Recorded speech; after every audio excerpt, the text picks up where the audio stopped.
They say racing is all about blood, and I'm not talking about horses, nor the study of genetics come breeding season, but rather the people in the game. When racing gets into your blood, it seems to stay, even for generations. Ask Daryl Moore, who comes from a line steeped in racing and is eager to carry on a horse racing tradition. Were you always meant to be in racing? Yeah, I think being born in racing, my dad was a jockey, grandfather was a jockey, became trainer. He actually started training when I was born in 1988.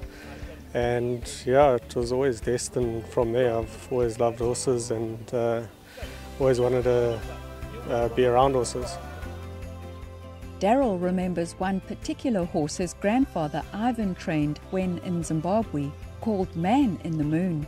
We used to go spend time after school at the yard, and I'd be in his manger most afternoons with his head in my lap, and that's where my first love for horses and racing started from.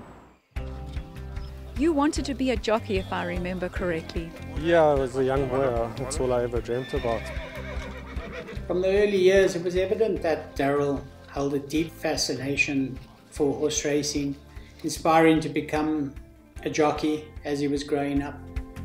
I remember him taking out our saddles and riding on the back of the couch, trying to copy myself and his grandfather, and at the same time commentating as well. However, as he matured and recognized that his height and weight would prevent him from pursuing this career, he was undeterred by this realization. Daryl shifted his focus towards becoming a trainer. You know, my dad sat me down. He was like riding master. He said, "You're going to be too big," and I'm glad that I listened to him because I'm a good doer at the manger. And yeah, so my next option was always to go to be a trainer. He decided to join his grandfather, making this a historic moment in South Africa as they formed the first ever grandfather-grandson combination. The partnership between Daryl and his granddad brought me immense pride.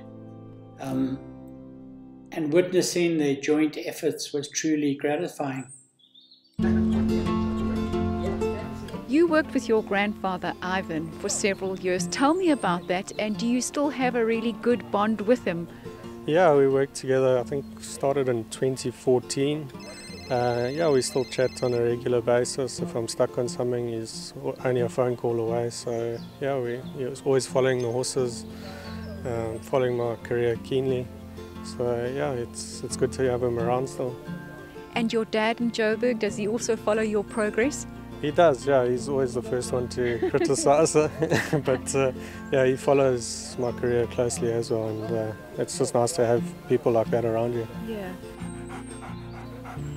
Now that you are a trainer, is it what you expected? It always looked better as a dream. Look, it's a tough industry, and you know, there's a lot more lows than highs, but when those highs come, it's a great wave to be on. If you could describe what those highs are like when they do come, what is it that keeps you motivated?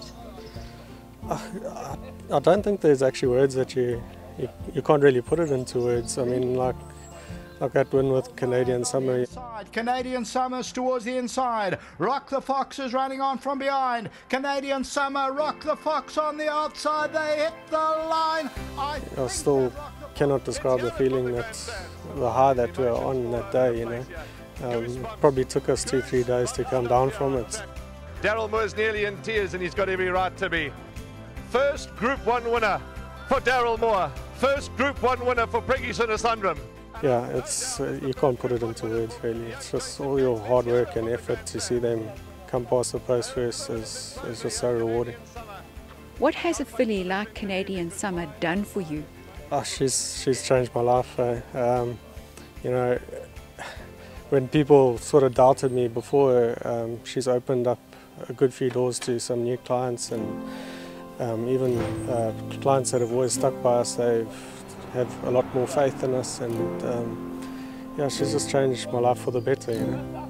That's so wonderful to hear. And your life has also changed again, recently married to Carla. Must be lovely to have somebody with you all the time.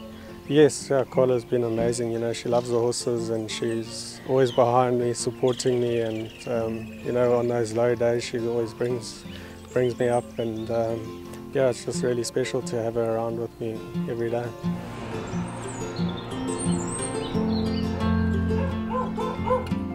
Walking into your yard, there's a lovely, peaceful, calm atmosphere. Is that what you try and create for your horses?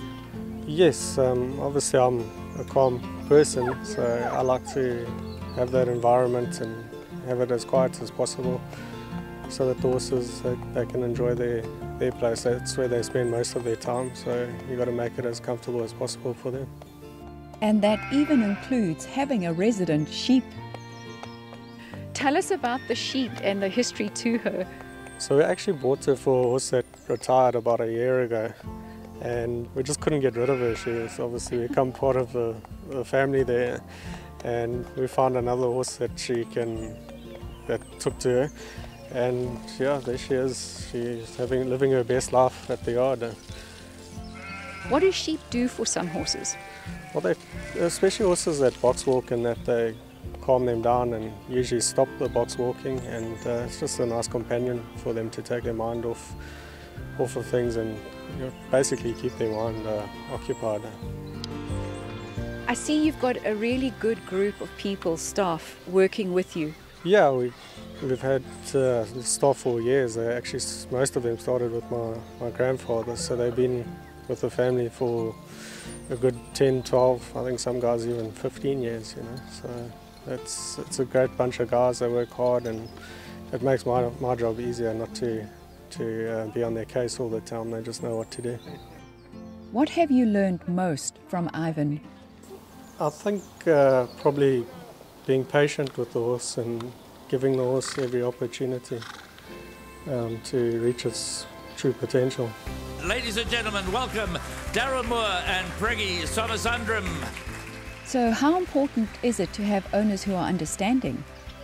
Very important, because if you rush a horse, you know, you could set it back, you know, go forward 3 steps and go back 6 steps. So you're better off having an owner that's understanding and understands the game and allows you to give you that time.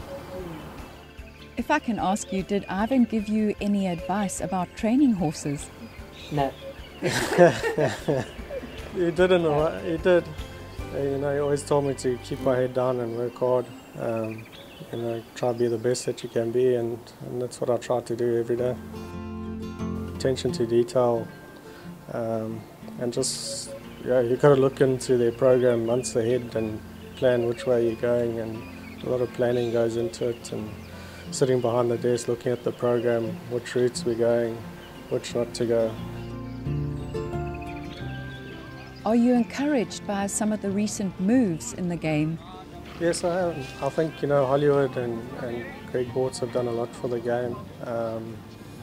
They're trying different methods, and they're trying their best to get the game to where it was. And, you know, Owen, Hollywood team, they've been great for racing. Without them, I don't think we'd be here still, you know.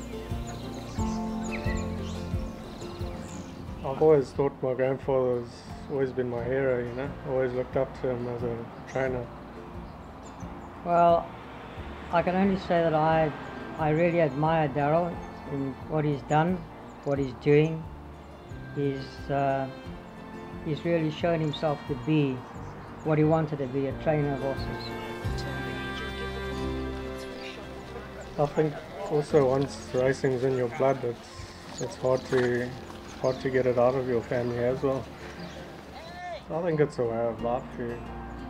It's all you ever really know. It's like I've done it from school.